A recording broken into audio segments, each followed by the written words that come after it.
Welcome to the 2019 TELPAS Holistic Rating Training Requirements. We are just going to skip over this slide right here.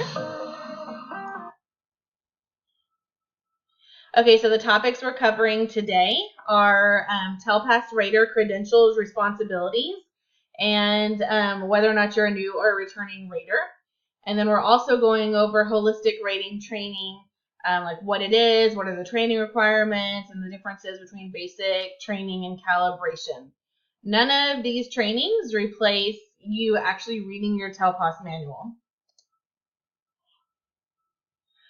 In order to be a rater is the person who's going to look at all of the writing samples that are turned in for that TELPAS student, and they're going to rate or grade the samples that are there. So each teacher selected to rate an English language learner, and on our campus are pretty much going to be the English teachers. They must have the student in class. A rater also needs to be knowledgeable about the student's ability to use English in the instructional and informal settings, and also hold a valid teaching certificate. And you have to be trained, which is what we're doing right now. And then you'll rate the student in all the eligible language domains. Okay, so if you're a rater, your responsibilities are to rate the student in all the domains for which that student is eligible, which our raters are rating them on their writing samples, because our students will take the listening and the speaking domains on a computer. So our raters help rate all 5 of the writing samples that are collected from several teachers. We cannot have a student who has a rater for one domain and then a rater for like a different domain. It's the same rater the whole time. Okay, so I only focused on 2 through 12 definitions right here, since none of us teach kindergarten or first grade. So a new rater is someone who has not completed holistic training requirements for 2 through 12. And a returning rater is one who has done that already. So new or returning, pretty simple.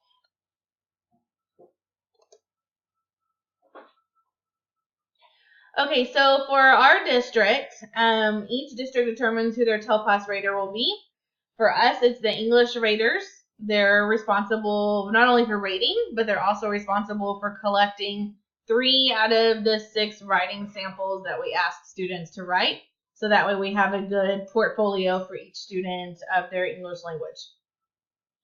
Ms. Hooks will serve as the second rater. And then for the other writing collection samples, we'll get a writing sample from science, from social studies, and from math. Those teachers won't have to rate anything. They'll just collect the writing and then give it to Ms. Hooks. And then Ms. Hooks and myself will make sure all the components are there. And then once we have all 6 of the writing samples, we'll give those to the English teachers, who will then rate them.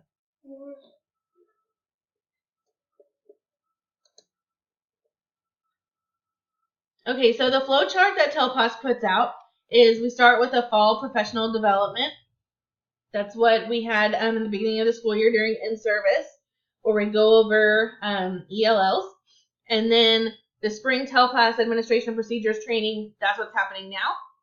And depending on if you are a new rater or a returning rater, then you may or may not have had to do this online basic training course this particular year.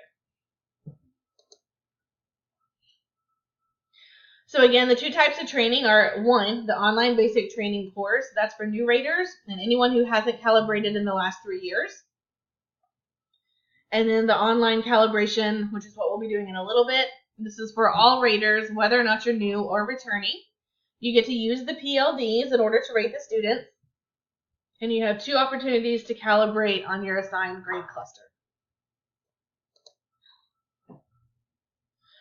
First is the online basic training course. You need to complete that prior to your calibration session. You can do it during a conference period. You can do it after school. You can do it on the weekend. That's your time.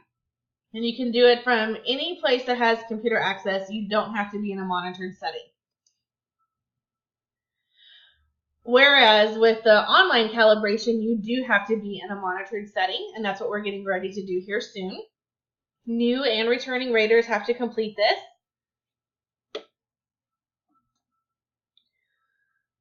So most raters will take 1 to 2 hours to complete the calibrations. If you take notes, any notes that you take have to be given back to me so I can destroy them after the calibration.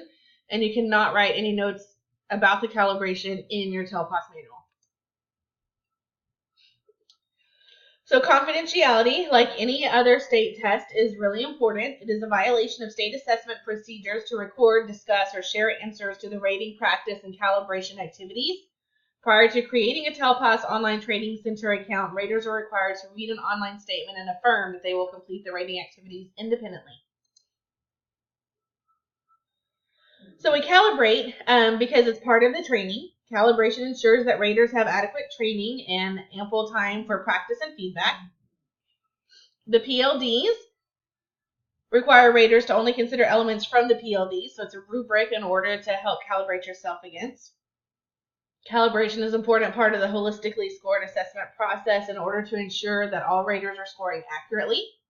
And over time, the more calibration that you do over the years gives you more examples to expand your knowledge of administering a holistically scored assessment.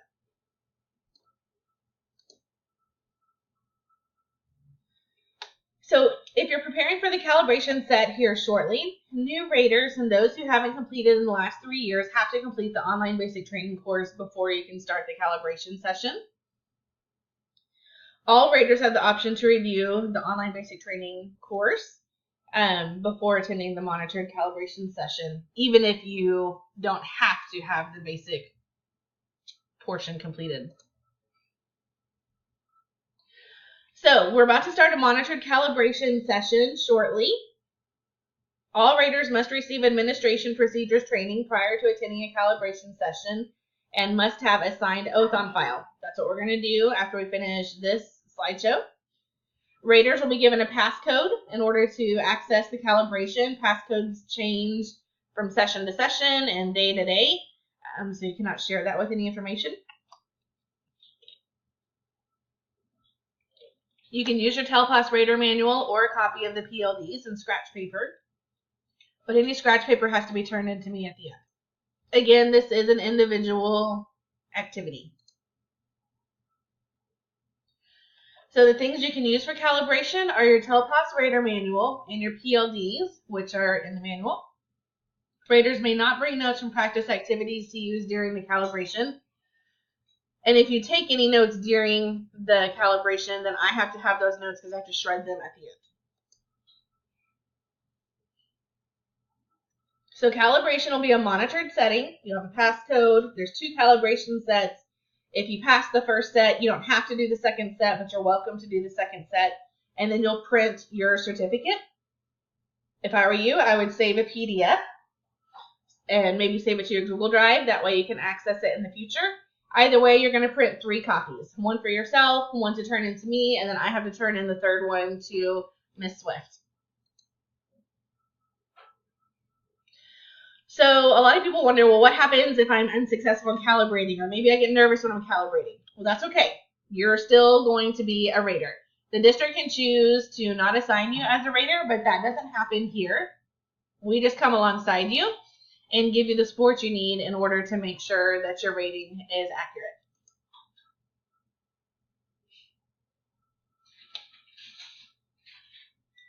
Okay, so the online basic training, again, is what you start with, and you'll get a certificate. And then you have the calibration, and you'll get a certificate for that. You need to save both of those and give copies to me. Keep copies for yourself, so that way if you end up doing TELPAS next year, you'll have the certificates ready to go. Okay, the writing collection.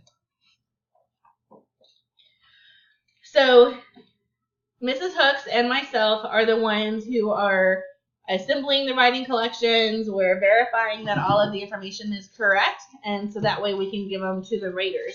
So students will write 6 writing samples, 1 from science, 1 from math, 1 from social studies, and then 3 from English language arts, including at least 1 past tense one. And then once we have all 6 samples, then Ms. Hooks and I will make sure that they meet all the criteria, make sure none of them are missing, And then once everything's good to go, we'll hand those samples off to the rater of that student. And the rater will grade them. So holistic rating, what we'll do is you can collaborate with others, other teachers of the same student, to determine what level of English they are currently at, their English proficiency level, anywhere from beginner to advanced high. But English teachers, you are the official rater and ultimately responsible for the rating. Anyone who has a second rater, the second rater will always be Ms. Hooks. Whenever you get to the time that we're going to be rating, which will be a little bit after spring break, raters, you'll need your manual, which has the PLDs. You'll need a student rating roster, which I will have printed for you, as well as the writing collection cover sheets. Again, I'll have those printed for you. And a minimum of 5 TELPAS writing samples.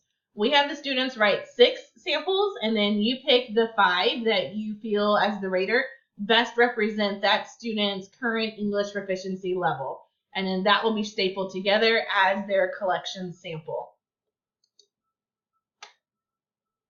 And that concludes this part of the training with TELPAS. There are multiple trainings along the way. So we'll have a writing collection training, a rater training, and even an online test administrator training if you are chosen to partake in that. Thank you very much.